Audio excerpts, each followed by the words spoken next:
Alright, so boom.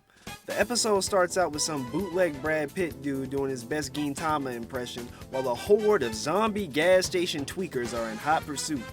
A female zombie falls off a helicopter like prime Frank West. Then we cut to our boy Akira, clearly off a perk 30, slurping ramen like a zombie is slurping up brains. It's very allegorical, you see. Poetical shit aside, our boy is fed up. He would rather go against 1,000 zombies than spend one more minute at his job. With no hope for tomorrow and no Destroy Lonely album to cry himself to sleep to, Akira surrenders to the perk and passes out. Our boy wasn't always so down and out. 3 years ago, he got the job of his dreams at his favorite production company. Everybody in the company was feeling the vibes, wavy as hell, including his felonious fish-faced fuck of a boss. Now Akira is feeling himself, especially when he meets fine-ass Sayori Ootori. Later that night, his co-workers take him out to get turned up. Now Sayori's got our boy straight cheesing for real, like on some staring at her from across the restaurant type shit. Needless to say, our boy is motivated. After turning up with his co-workers, Akira is surprised to find out that they're all putting back on their company cards instead of going home. And with the 1,000-yard stare of a Xanax enthusiast, they all head back to the office. Akira realizes he done fucked up when he has to work 2 all-nighters back to back. Our boy decides to get his mind right by thinking about employee trips and mental health days.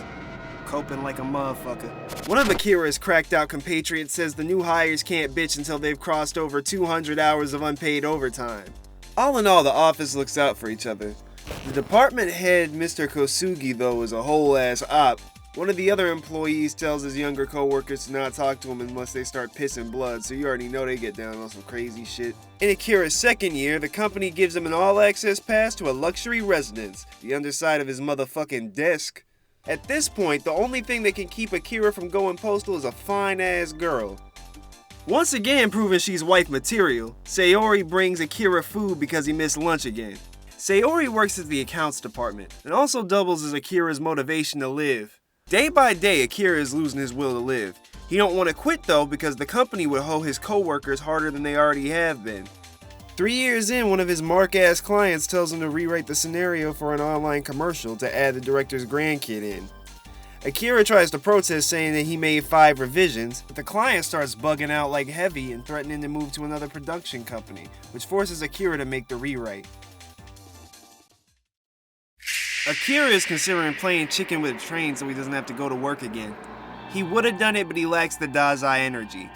Back at his crib, he goes through different channels and stops on the channel talking about exploitative companies who drive their employees to suicide. Akira falls asleep, hoping he never wakes up. At this point, bro is so fucked up that everything looks like the spot from Spider-Verse featuring the 101 Dalmatians, a true modern-day zombie. Our boy notices he hasn't paid the bike space bill yet, so he heads to the manager's office.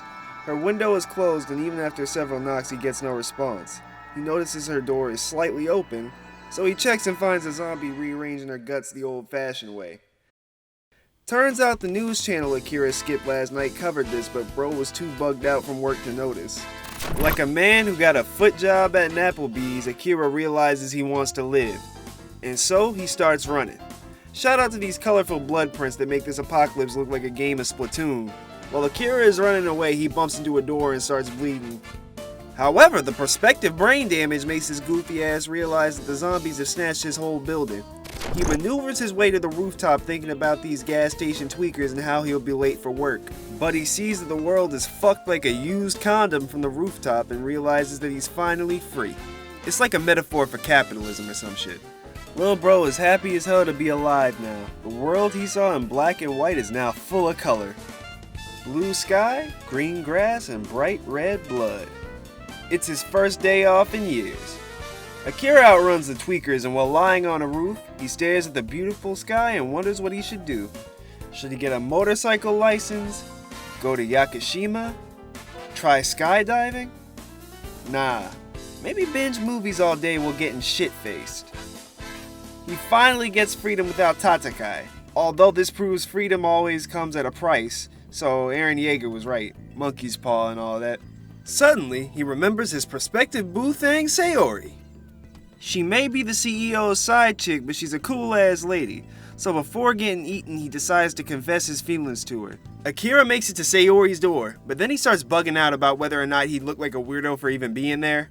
But he stops stressing and rings the doorbell. But nobody answers. The door is open, so he heads in, and the first thing he sees is his CEO's shoes. He might be old, but he was laying the pipe like Mario. During the apocalypse, no less. So that's commendable. But it looks like Fishface has turned into a zombie that looks like Dr. Octopus if he had sex with that fat motherfucker from Resident Evil 8.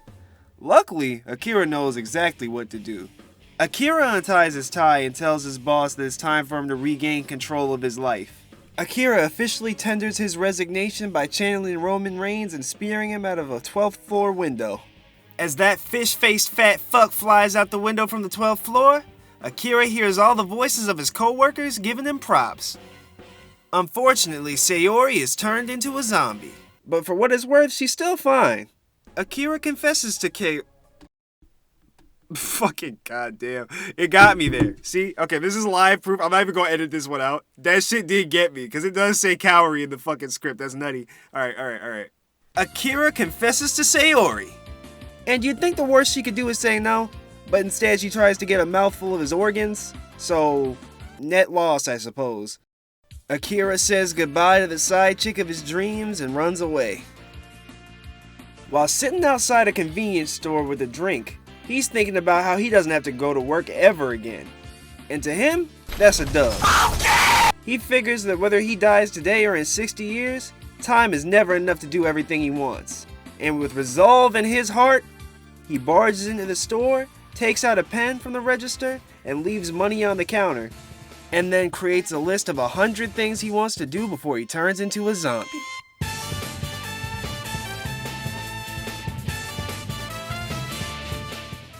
Anyway, I had fun recapping this one episode.